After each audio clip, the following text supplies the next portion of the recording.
I've had a lot of pivots in my career. I started as an entry-level teller in the savings and loan industry. This was back in the early 80s.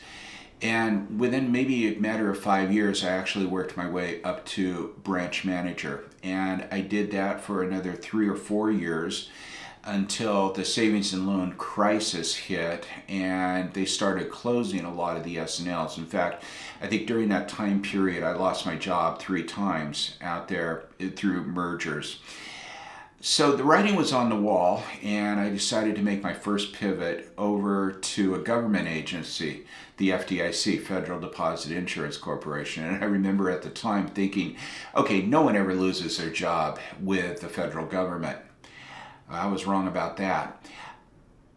Within 3 years of resolving the S&L crisis, they no longer needed the FDIC office in Northern California. Now, I had an option to be able to transfer to another location, but I had kids at the time and owned a house, and I didn't want to do that. I made another pivot, this time into technology. Now, what was cool about this was that when I was working with the FDIC, that was my first exposure to the personal computer, and I found that I was really good with computers. Not only software, but also with hardware. I had some mentors, some neighbors that were in the industry, hardware industry, and even software industry, and they helped me really improve in this area here. They showed me how to change hard drives and memory and stuff like this, and I became really good with the personal computer. And so I decided to go into technology. Now, I didn't have really anything solid on my resume, but I went into this trade school for 7 months, and I was fortunate because it was a time where the government was actually able to pay for this retraining. And along with that, I was able to continue collecting unemployment because remember, I was out of a job when the FDIC closed. Within days, it seemed like within hours actually, of graduating, I had been hired with my first technical position. It was a help desk position, but that was okay. And for the next 2 years, I worked only contract on purpose. I worked only contract in short-term contract positions because I was doing this strategically. Every contract position was paying a little bit more money.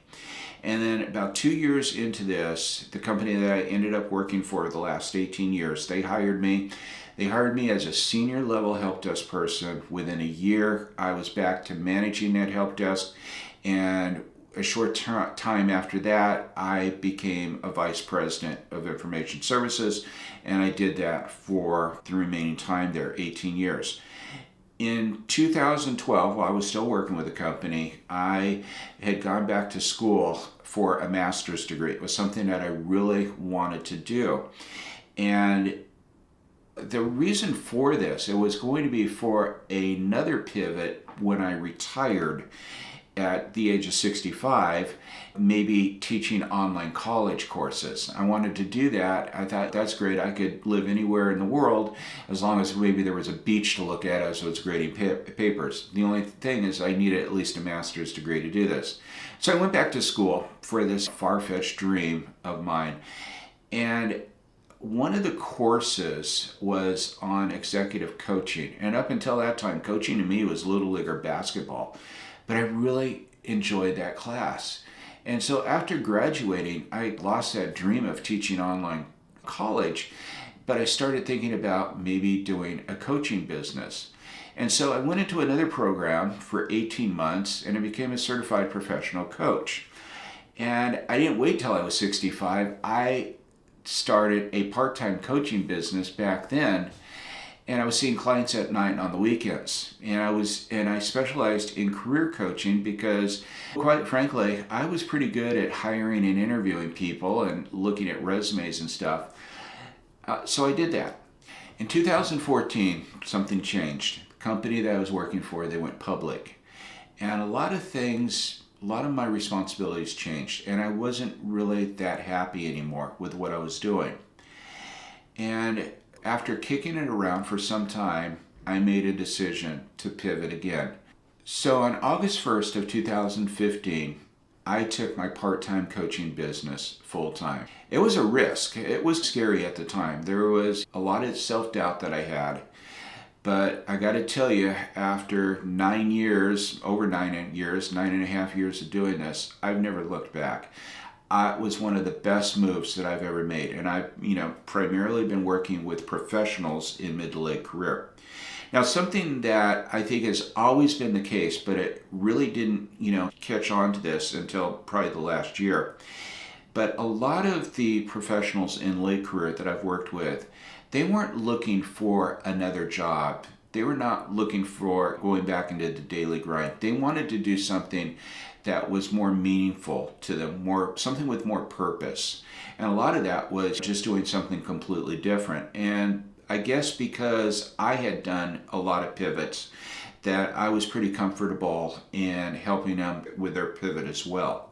But I didn't really have as much of a deeper understanding of why they wanted to do that until just recently when I started thinking about that. So I got to say, for the last 9-10 years, I have loved what I've been doing, but something now inside of me has wanted to do this next pivot. And that is a pivot of embracing retirement, fully embracing retirement with purpose, passion, and what I would say is new beginnings. So what do I mean by that?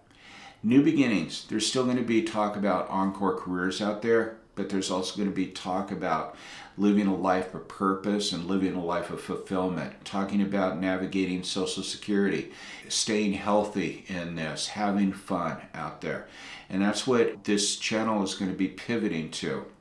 It's something that's going to be a work in process. But if you want to see how you can pivot in later life, stay with me on this because it's going to be a journey that I'm taking on. So anyway, just kind of a rambling video here today. If you've stayed all the way through it and if it's something of interest to you, I hope, if you haven't subscribed to the channel already, definitely do so. Those career videos are not going away. They are staying put. I also will keep my online self-paced course. It's full of 5.5 hours of online training with resumes, LinkedIn, interviewing, job search strategies. Keeping that out there, I think it's solid, but moving forward, you can see a new flavor of videos coming out. Thanks for stopping by, and I do hope to see you next Tuesday. Take care.